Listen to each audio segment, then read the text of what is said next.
We're good to go. Thank you. Okay, I am Sue Pitts with the Small Business Development Center in Wilford, Iowa, in Council Bluffs. So we cover Southwest Iowa, 7 counties. Josh Baker is joining me. He is the SBDC coordinator with Small Business Development Centers for Southwest Iowa. What we do is we're a free resource for small businesses and startups. So we help with anything basically in your business to get you the right resources to help you along with business planning, getting your LLC, marketing, websites, basically anything you have questions on, we're a free resource for that. We specialize in one-on-one training. We do monthly lunch and learns like this one. Josh can put the link for the rest of them. I'm assuming you saw them since you found this one.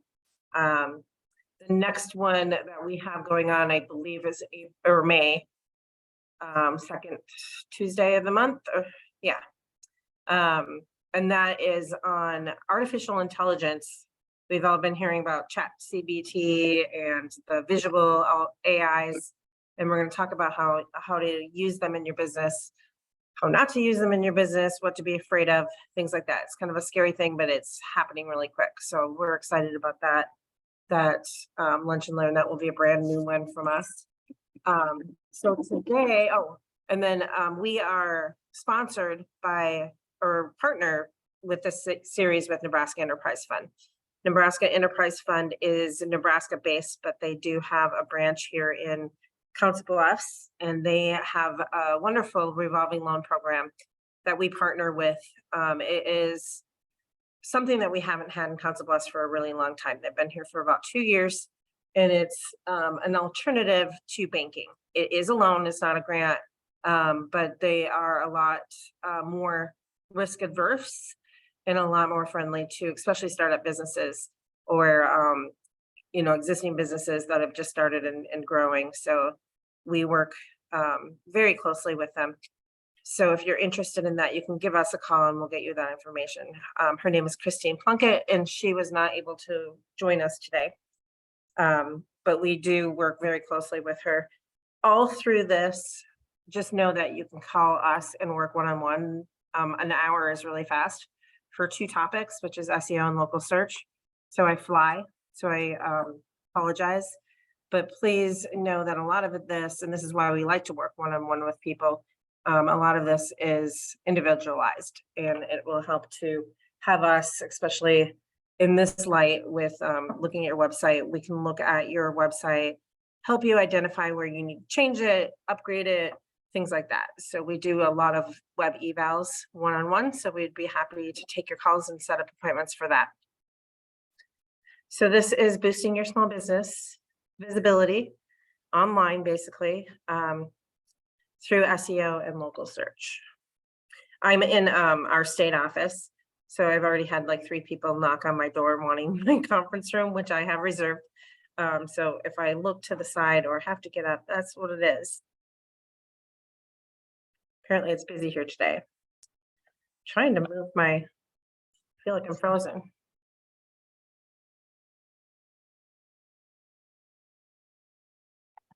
There we go.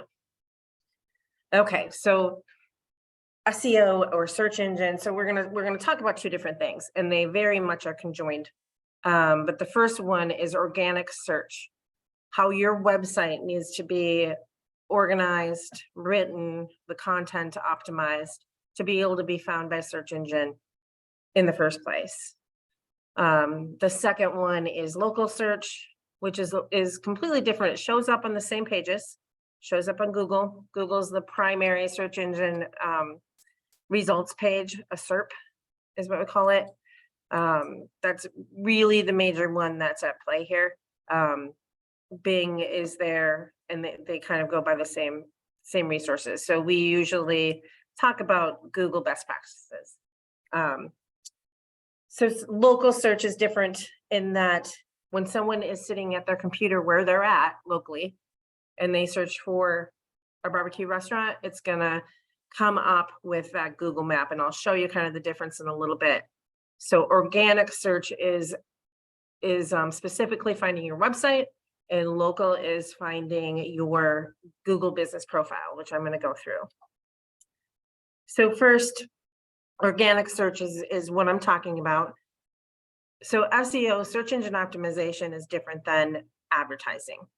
Search engine optimization is based on analytics and how Google is finding you and how people are searching for you, and it's where you land on the page.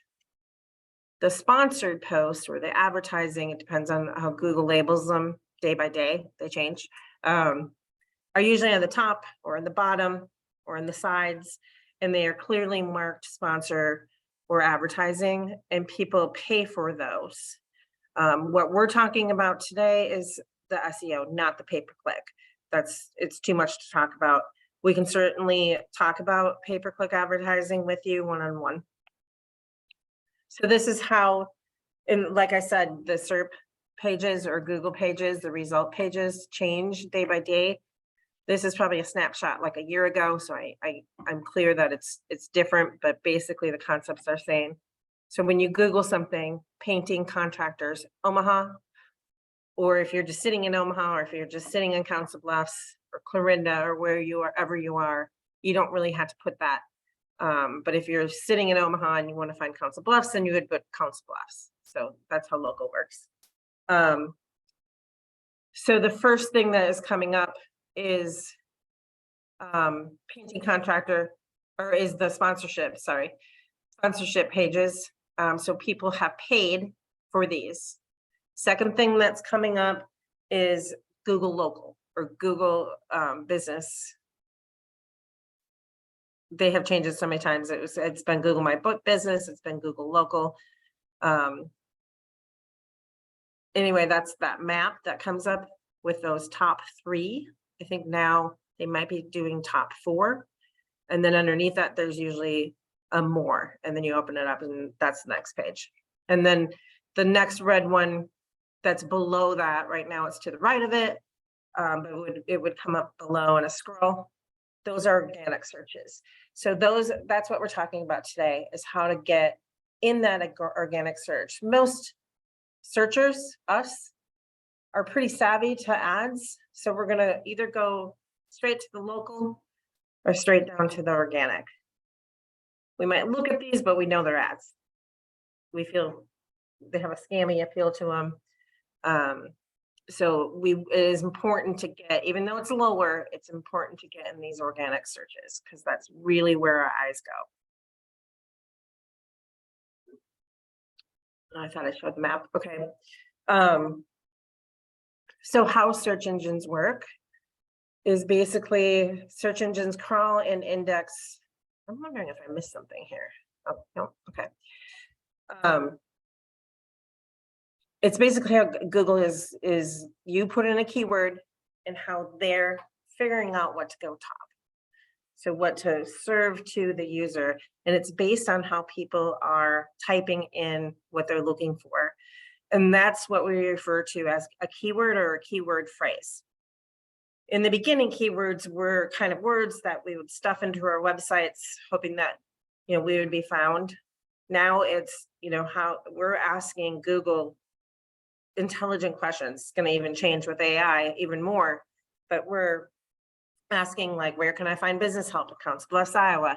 So they're looking at those keyword phrases and searching through millions and millions of websites, trying to find ones to serve to you at the top. So they're looking at the content of a web page, the structure of the web page, and the links. So just a note before I keep going on, SEO can be super, super complicated enough to, if you're trying to go national and get your shoe store found amongst all the millions of shoe stores nationally, you would want to do a little more.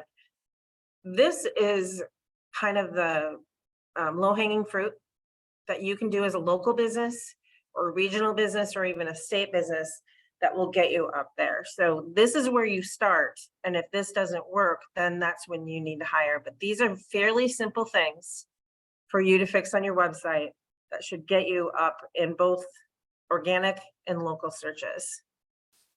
So search engines provide answers based on an algorithm that involves keywords. So those things, basically, when we're talking about keywords, is how people are looking for you, how people are looking to solve the problem that they need solved. Relevance.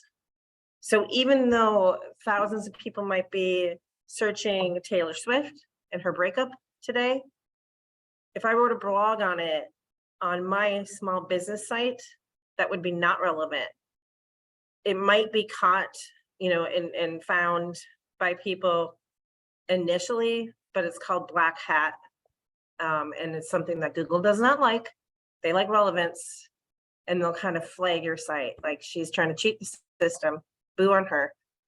So you don't want to do that. So you want it to be relevant to what your site, what you're selling, what your site is about. And then importance. How many people link you and share you and know about you?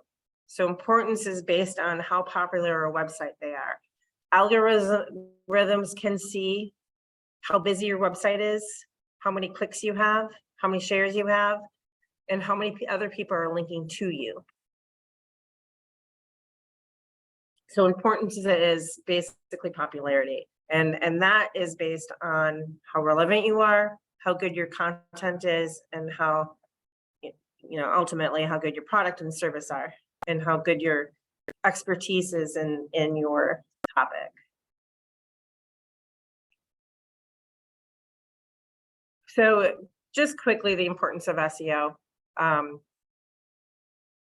The big thing is 92, and I think it's even higher. Like I said, this is kind of a snapshot from about a year ago. I looked up today and the numbers were a little, I saw 92, I saw 98, I saw 89. So I just kept 92.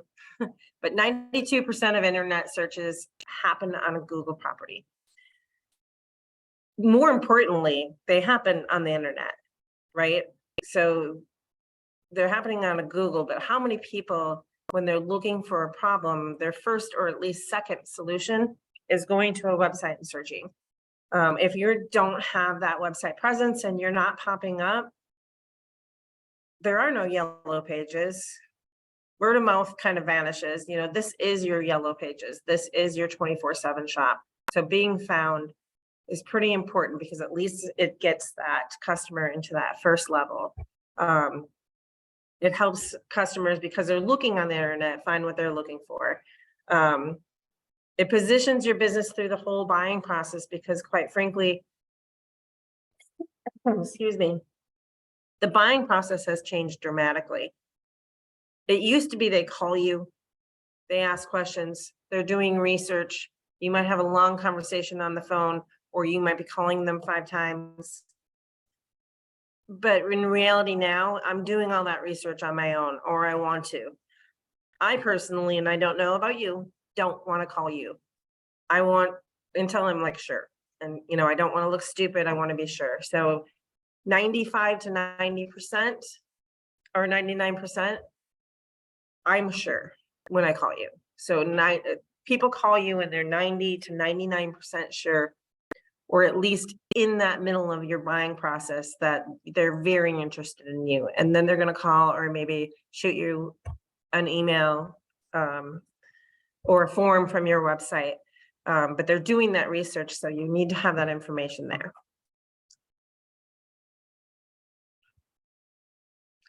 So we're going to talk just quickly about the buying process.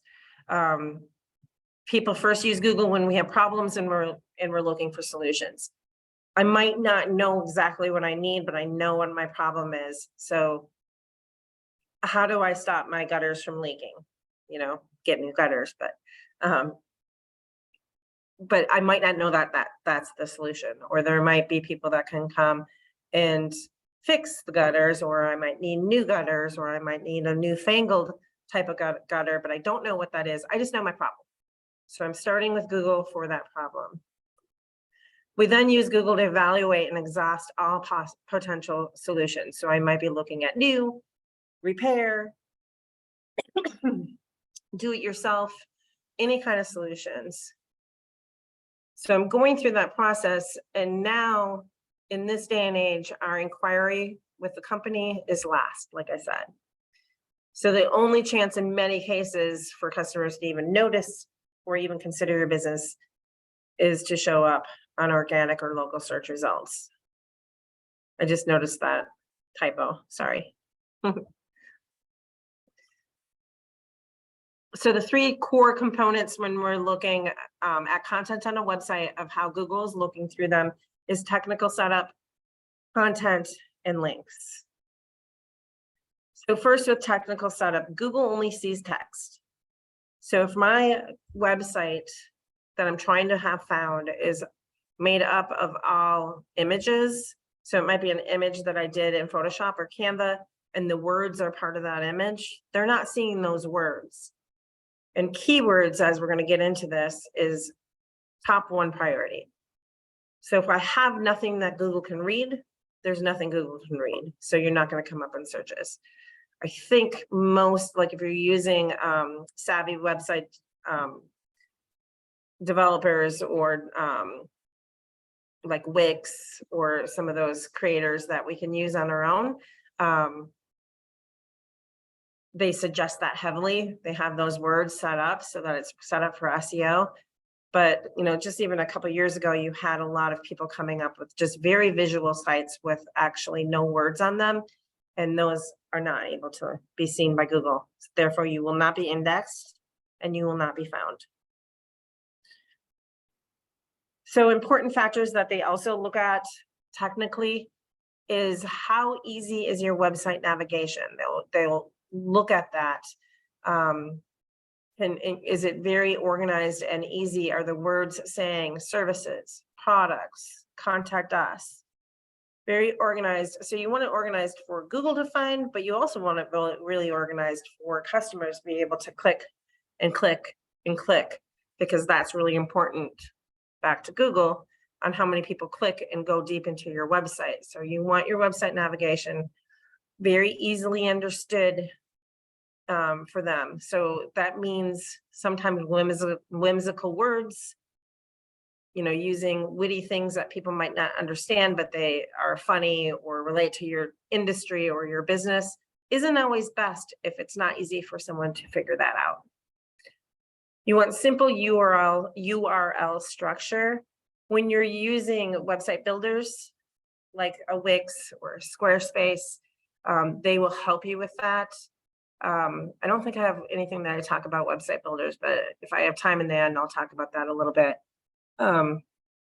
But you just want to make sure the structure is clean. So not like sbdc.org/abc123456. And you can do that through your website builder or whoever's doing your website to make that simple structure. Page speed is important. You can go through Google's Page Speed Insights tool. The link is there. I did not check it today. If that's not right, just Google that because they do change URLs a lot. And we will update this whole spreadsheet and put it up on our website and send it to you all tomorrow, just making sure those links are correct. Page speed is usually photos. And you can have a lot of photos, and we want a lot of photos because visuals are great. You just need to make sure that they're small. So when you create something in like a Photoshop or a Canva, which is an easy to use DIY graphic design page, if you don't know what that is, it's awesome. But it's going to create very large photos. So you want to shrink them down to web size. And that means small because we can have less quality photos on the web. They won't print great, but they can be less quality, and that will keep your speed way down. Sitemap and robots text files, again, by using a website builder like a Wix, Squarespace, many out there, they're set up to help you figure these things out. But also if you're using a website company, something to ask about. And this just organizes your website so that Google can see what your sitemap is, that it goes from the homepage to services to products. So they're just seeing that well-organized website navigation. You do not want to have duplicate content. And that means, say if you have 5 locations and you have 5 pages on your website for those locations, and you just duplicate the content for each one, you don't want to do that because that's kind of a black hat. It will trigger Google to maybe flagging your site. And again, text, not pictures for keywords. And there is a little bit more technical, but I'm going to talk about it within this content part, just because it flows better and you can understand it better. So in content, now we're talking about what's in your website. When we use search engines, we are searching for content. We're looking for blogs, videos, reviews, listings. All of that is content. So the more you change your website and add things, blogs used to be something I would say you need to have a blog, you need to have a blog. It's changing a lot, but you do need to have the information that people are looking there. A blog's never going to hurt. It would be great to have one because you can change, if you have changing content or people searching for things, that is where you can put new information and it will be found by Google or organically. So the more you publish about the things that you are selling and the things that you're an expert at, the better you'll be found. Search engine result pages use content to determine page rank, how close searches are to content on a page. So if someone is looking for small business help in Council Bluffs, Iowa, I have that exact phrase on my website and we're found a lot. It seems simple, but it's as simple as that, but we just need to have that content in our webpage. So quickly, we just want to look at who is visiting your website. So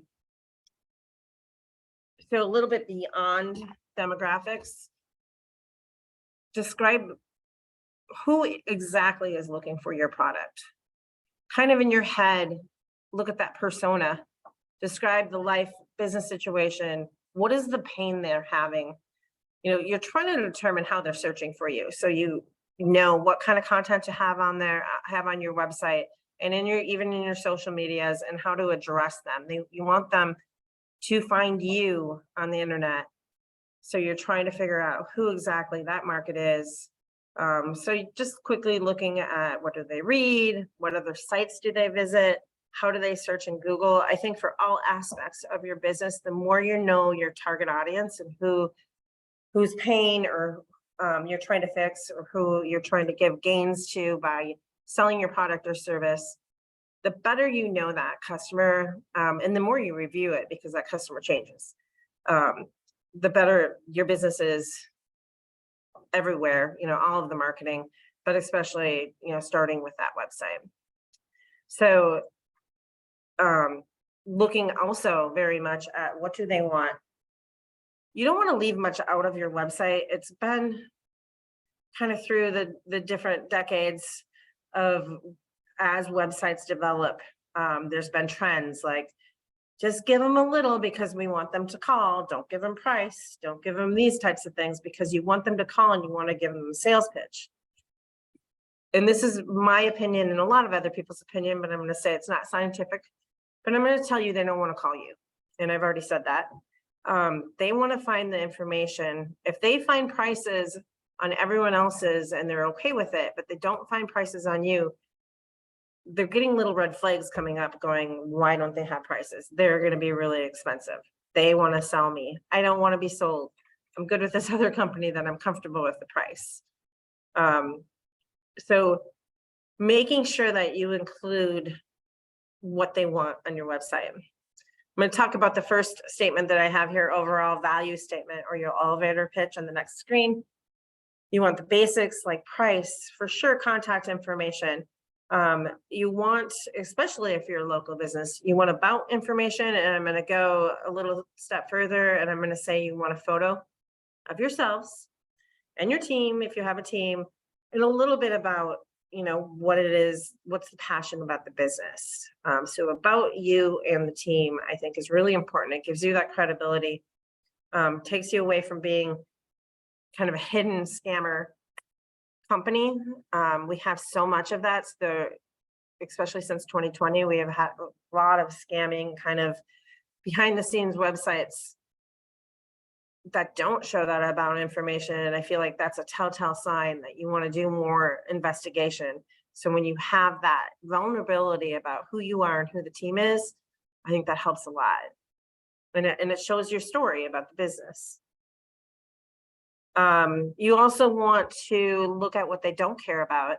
It might be things that you really care about, like the awards you've gotten, or, just different things like that. They could be really important down the line, but not so important that they're on the front page. So I say eliminate from site. That might not be the case, but it might be just a little deeper into your site that you have some of those accolades or different things that are important to the business, but not first important for the customers. So put that deeper in your site. And you want to make sure that you're looking at how does your site, your product, your service benefit them? How are you solving their problem? And that goes back to that elevator pitch. So the elevator pitch, this is important in every aspect of your business, but I always talk about it as the very first thing that you see when you come to your website. You have 2 seconds. So when I go to your website, I want to know exactly what you're selling me, exactly what kind of company you are. So I'm like, yep, this is what I'm looking for. This is what problem I'm looking for to be solved. If you start with the about or why you started the page, I might not go down because I don't know what the business is about. You have 2 seconds. So it's this elevator pitch. I feel like this is a really important part. You'll hear me talk about value propositions. Same thing. Elevator pitches is just what I called it when I started in 2004, and it's changed to value proposition now. So same thing, just shows how different words change. So the homepage should answer very quickly. Who are you? What do you do? What can I, as the visitor, do here? What am I going to find here? I say, what is a value proposition, which is basically what problem are you solving and how? What is your unfair advantage, or more clearly, what makes you better, or why you? Why do I want you? What are the benefits that make you the choice for me? Whether it's low price, which is not always a great competitive thing, but it might, it's something else. If it's convenience, or you're quick or more attentive, or you have a little bit different type of product, what is that competitive advantage? And that's really important to kind of discover what you do better. It might not be that you're better than your competitors, you might be equal, but you just do different things. And so make sure that you bring those benefits out. And also just considering if there's niche markets you can explore and put on your website. So if you're in a service type of business for business to business, and maybe what product you come, what the service that you offer, you might niche to, maybe it's trucking companies. You can do this service anywhere, but maybe having some niche markets that you can play with keywords for trucking companies that are looking for that service. Creating more content and creating more keywords for people that might especially have that product or problem that you're solving. It doesn't mean you're eliminating anyone else. It just means that you're reaching out to people that might be looking for specific niche types of industry solutions, I should say. Okay, so keywords, and this is where we're going to get both content and technically a little bit on the technical side of your website. But I talked about these are words that your customers use when they're using a search engine and trying to solve a problem. So you want those keywords to be relevant to what the people are searching for. So people are searching by obviously using Google or search tools. They're surveying customers. They're studying competition. They're paying attention to vocabulary. You want to pay attention to vocabulary, excuse me. that they're using so that you have, what vocabulary are they using so that you have that on your website, because they're kind of getting to that point that they're looking first to even find what the product or service is that will solve their problem, down to general or product specific words. You want to list words, short phrases, and long tail. So it's not only just keywords, it's phrases. What questions are they asking Google to solve their problems? And again, I talk about the niche markets. This is a QR code that has keyword research tips by HubSpot. I use them a lot for resources. Again, if that's not right, Josh will have it fixed tomorrow. And here's some different keyword tool planners. Google Keyword Planner, KW Finder, Moz's Keyword Explorer. Some of these are free. Some of them are limited to like a couple searches a month. But you can put different keywords in there and kind of discover what people are using. The Google Keyword Planner is an ad planner. It will be in your Google account or your Gmail account. It's like you're going to do an ad, but you're just using the keyword planner to get keyword ideas. And it will show you what people, how many people search for these words and what people are searching for them, and give you different ideas for different words. A lot of times when, especially business to business, I find us in the industry will use different words than those that we're selling to. So we have to be careful about that. Government procurement is one in the government alphabet soup of SBDCs and SBAs. We call it government procurement. Most people will say, I want to work with the government. I want to sell to the government, or government contracting. So that's a problem, when we're calling it procurement, and the people that are looking for those services don't know what that is. So be careful about those industry words and make sure you're finding out how people are searching for you using keywords. Okay, so now we have a list of the keywords. I know what my customer is typing in, what they might be typing in to find me. So you want on your pages, you want to make sure you have these keywords. And again, Josh or I can look at your website and do some website evaluations and kind of go, well, let's change this to this. Maybe we should think about a little bit more how people are searching. A lot of times people will have in their main headline, and I'll talk about headlines and where they should go, welcome to Susie's Cookies. No keywords in there. Welcome's not, and I'm already probably search optimized for the name of my company, but people aren't searching for that. They're searching for great cookies or cookies like this. So we don't necessarily want to have our main page being welcome or the title of my business, because I already have that somewhere on my website.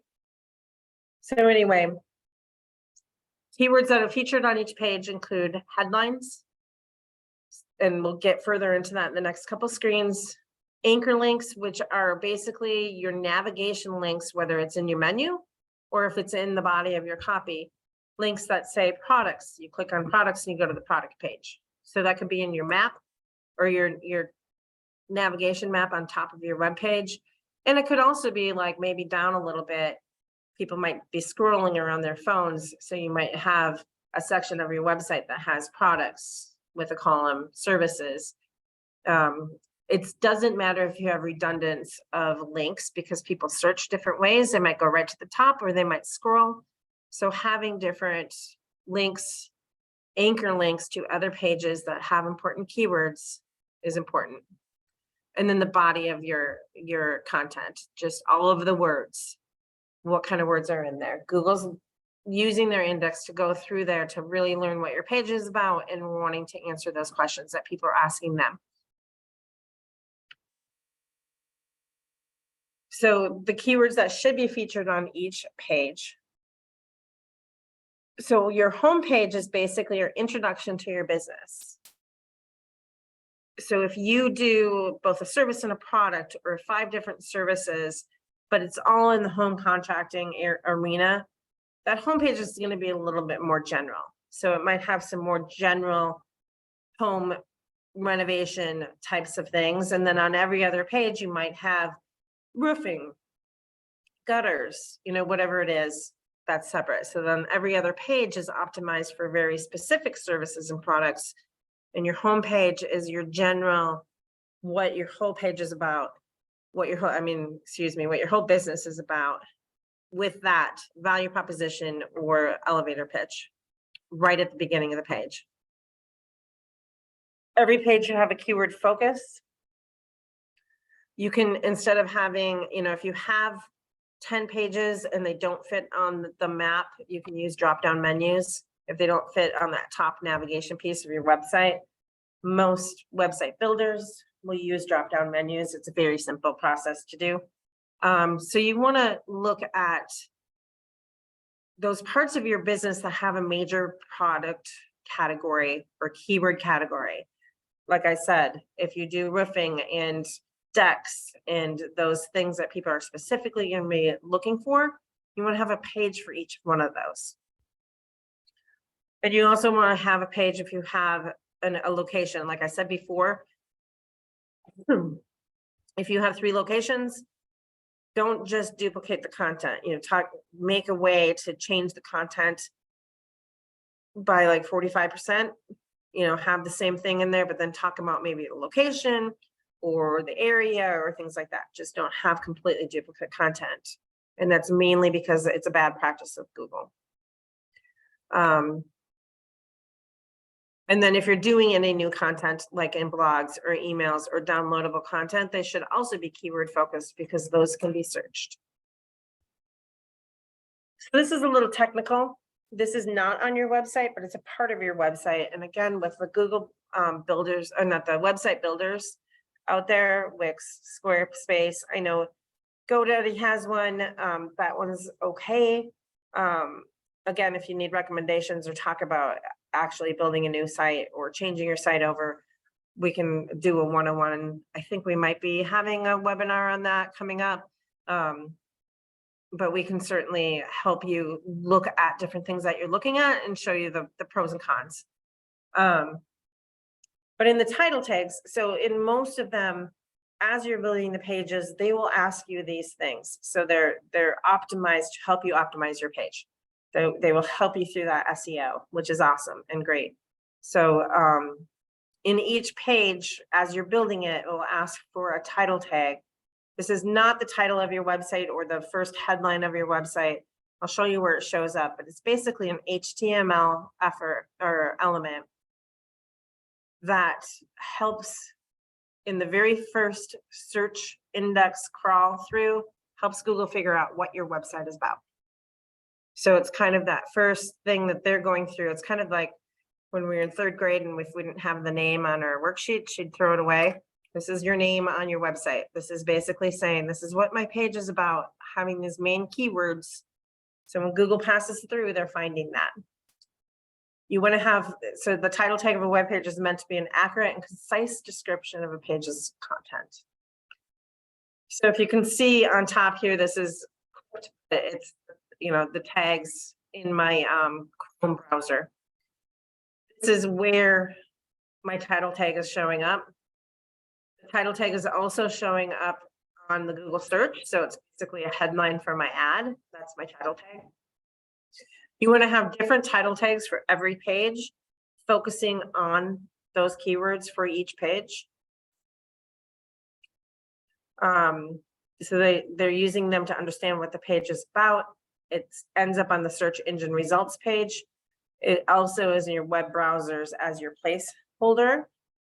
And it also is, if this shows up in, if anyone links to Facebook or Instagram, or I'm not sure about TikTok, how their links work, this will be your title, is the title tag of your website will be the title to the link.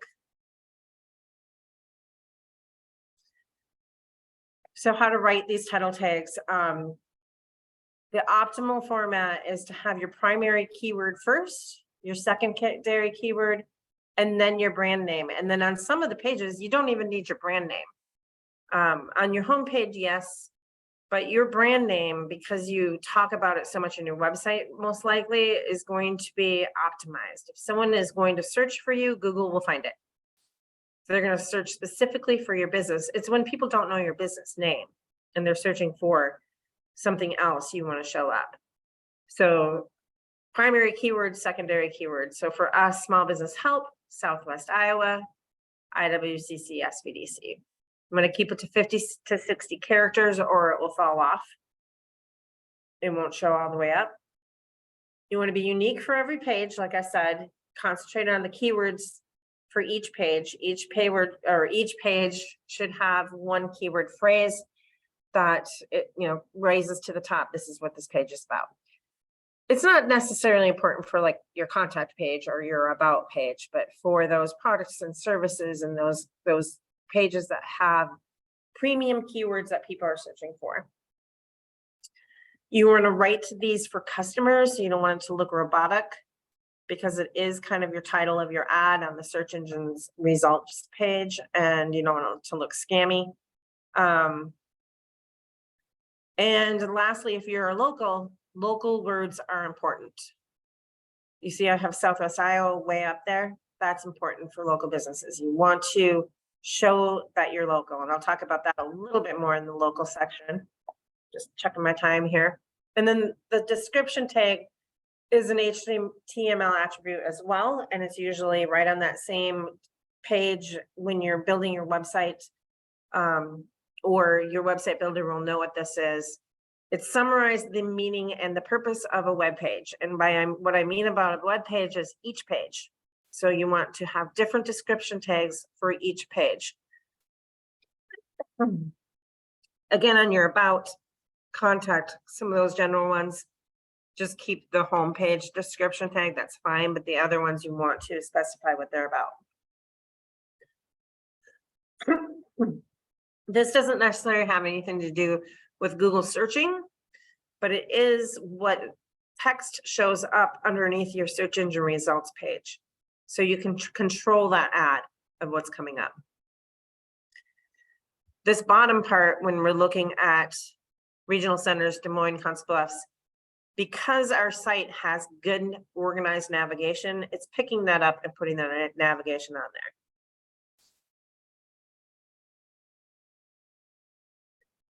So you want that clear, concise message for your description tag. You want to use keywords that page is focused on, 160 characters or less.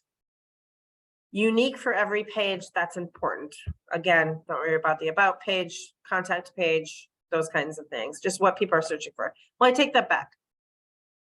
If you're branding yourself as a part of this company and your name and about you or your team is important, so you have a name that you want recognized, then it would be important. Then you would want to talk about John Adams or whoever in the company, because people might be searching for him or you. Don't overdo keywords, meaning don't just list keywords. Write in a paragraph format and write for customers so that they understand this is your ad on search engine results pages. Okay, header tags. Often, if you have built your site on like a Wix or a Squarespace or any website builders, you'll see H1, H2. What this means is the importance of your header tags. Most important one is H1. After that title tag, Google is searching through H1 tags. That's the very next one that they're looking for, that main headline. And they consider that main headline as, what is this page about? More often than not, a lot of pages have welcome to Susie's Cookies, which means nothing. So you want to make sure you have that H1 tag. This changes a lot, like on how Google algorithms work and different opinions. So if you search this, some people put like 10 H1 tags. Some people say that's wrong. Some people say that's good. What I would say to do is have one H1 tag and have that your main tag for each page, explaining basically the elevator pitch headline, explaining exactly what this page is, having those keywords in there. There are H2, H3, H4 headlines, and you can use those as supplementary keywords on that one page. But what I would do, because it's not going to be harmful, H1 and then H2 and then H3. So it should communicate that page's main purpose, include 1 or 2 high-level keywords. The subheaders can target secondary keywords, like you're a home contractor or home repair, remodeling service, and then the secondary keywords could be shingling or whatever it is. Just making sure you have those most important things. And just avoid generic phrases because Google ignores those. Welcome, more info, things like that. They just basically don't see those words. They're looking for keywords.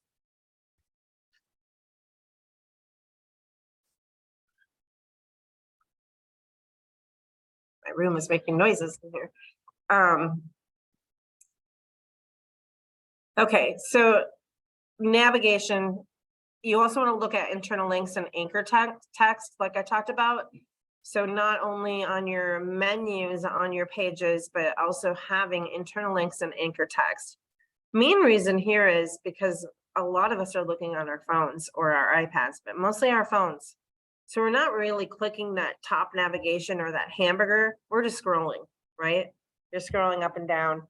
So having, as I'm scrolling and I can link, I see a link to your services page or your page that you talk about roofing, I can click on that.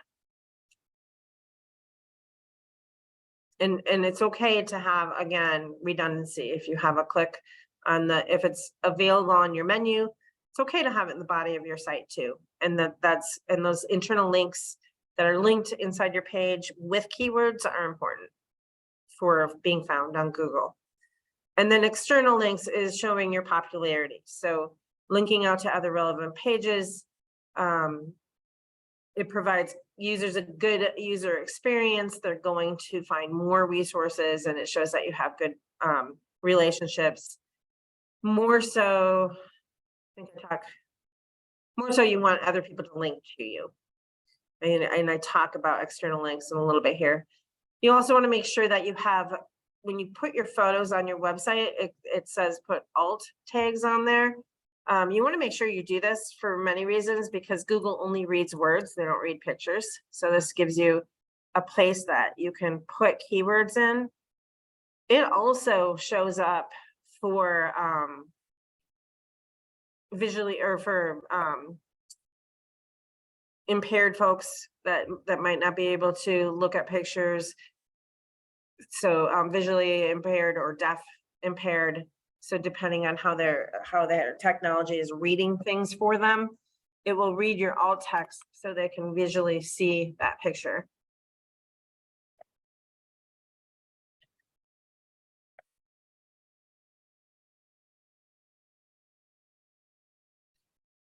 So good page content, I want to make sure I get to the local stuff here.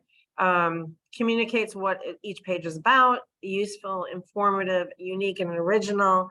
And each page is focused on that main keyword.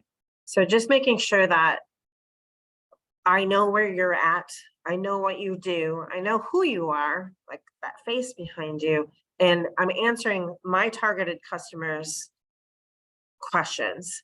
I think when you have a good website, and I've had several people tell me when we get their websites really optimized and we put what customers are looking for, the phone calls turn from less like, when are you open? When are your specials?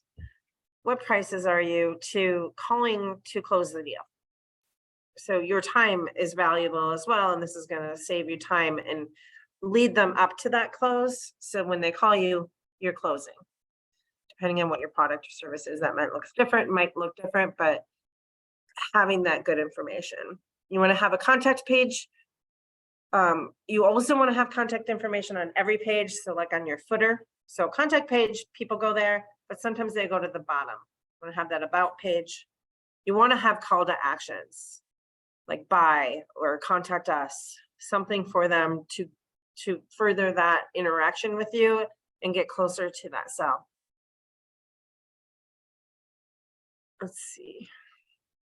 And then inbound links, having that relationship with other relevant companies, having those, the more popular you become, the more links you have, the more people will be linking to you. You don't want to buy those. borrow, beg, barter, bribe, or buy those inbound links. You want them to come naturally. Just be patient, have a good website, have people like you, talk to other resources. You can ask them, but just not buying them. Having a relationship that they want to have that link on their website, going back to your website. And then social media also helps with interaction or with optimization to your website. So having good social media and having followers and people engaging with your social media, it doesn't naturally bring you up from Google, but it drives people to your website. So you want to be driving people to your website and getting those clicks. For the most part, we don't want to rely on Google finding Facebook pages. They do sometimes, but that goes off and on. They're always going to be looking for your webpage. And you also want to just make sure that your mobile is viewable. Look at your webpage on your mobile and make sure people can see it. Most places that do the website development, or if you're doing it yourself on a builder like Wix or Squarespace or one of those, they make it very easy, but you also have to look at it and be aware of it, just so make sure that it looks good and people can navigate it. So local search optimization. The main thing here that you want to do, and if you haven't done it, go today and do it, is claim and manage your Google business profile. This is basically the new Yellow Pages. It is free. There will be, if you're just starting your business or been in business, you probably already know this. People will call you saying that they want to help you with your Google business profile. No one from Google calls you. You do not need their help. This is easy for you to do, and it's more advantageous for you to manage it. So it's called Google Business Profile. And you want to go to google.com/business. That QR code should take you right there. You also need to have a Google account, and that's basically a Gmail account. So if you don't have a Gmail account or an account on Google, it used to be Gmail and now it's a Google account. They're both connected. It's just the way Google has grown. You want to be logged into that Google account and then go to google.com/business. And if you're already there, you'll see it. If you're not connected, you'll want to dig into there, find out if someone is connected. You usually can see the last part of an email to see if someone else has control of it, and you'll need to try to get that back. That's usually the biggest problem. Maybe you had a secretary do it 10 years ago. That person's still on it, so you just want to get back control. But if you don't have this, you're going to fill out the new information of your business and the website, completely fill out the menus with the photos, menus, hours, everything that they ask, because the more you have in there, the better. And then they'll verify that with a postcard. Sometimes they'll do a phone call verification, but very, very few times. I don't know how they decide when they're going to do that, but sometimes they do. But mostly you're going to go on there and then you'll get a postcard, put the pin in, and then you'll have complete access to it, and it's yours. You've claimed it. This is where Google reviews come as well. So this is the Google business profile. So as soon as you have that, you'll show up on this. The more reviews you have, the more pictures, the more questions answered, the more you use it, the higher you'll go. So you just want to keep updating that and making sure that it's updated with new photos.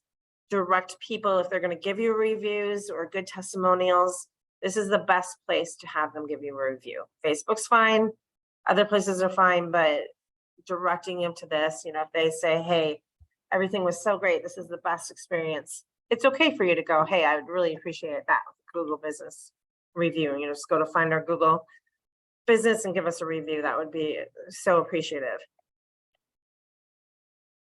And that's more views of that. So with reputation management, that's reviews. So Google reviews, like I said, are priority one. Industry reviews are good, especially if you're like a restaurant on Yelp or you have an Airbnb. There's those industry that pop up. So the Google reviews, and then the industry-based one. Social media reviews are nice if people go to your Facebook page, but the first two are Google reviews and industry-based reviews. are going to be the first ones that people see, unless they're directly on your Facebook page. And you just want to manage those reviews regularly. Make sure you're looking at them, you're responding the best way you can, handling it the best way you can. And you can also, like I said, request reviews. Don't get fake reviews, but request reviews that are genuine. Can we tell if they're fake? No, but eventually we can. So just make sure they're real, but you can request people that are happy with your services. Reviews are scary because we get bad ones, but it also helps you, responding. The thing about reviews and Google's algorithm is they can't decipher between good or bad. So reviews are reviews in their case. So you'll be on top. That might change as technology advances, but you definitely want to handle those bad reviews in the best way you can. You also want to look at optimizing your website. So for local. So when we talked about the content, if you're truly a local business or regional or state, and even if you're not, because our business kind of grows organically, if you're trying to go national, it's going to grow from your backyard. So optimizing your website with where you are, your local keywords in your content, optimizing your mobile site so that local information is there, and then creating pages for each multiple location. So that kind of gets to all of the local areas that you're in is really important. I feel like when we even go to a national business and I can't find where they are, I myself find that skeptical. Like, where are you? I want to know, if this is an Oregon company, it's an Oregon company, or if it's an Iowa company, it's an Iowa company. But knowing where that is, I feel like hiding that is an old tactic that just looks scammy now today. Let's see. I'm just going to skip that. So this talks about other citations, and more citations are basically any kind of listing of directory that you're in. You just want to check and make sure, any kind of listings that have the correct information. But anymore, Google is kind of the top citation. Local and industry-based directories, though, if you're listed places, or get yourself listed on your local chamber, sometimes that means chamber membership. Sometimes, though, with a chamber membership, depending on the chamber, and you're in their online directory, that's almost worth the cost of being a chamber member, because it's a great citation that people will find locally. It will help you get that local listing up. And then industry directories are always important too. So make sure you're in your state, local industry directories on their webpage. So that is our, oh, wow, it's 12:59. Perfect. Josh, do we have any questions? Here's our information. Feel free to email me or Josh or call us. And we definitely can set up appointments or answer any of your questions. Was there any questions? Don't see any questions. Okay.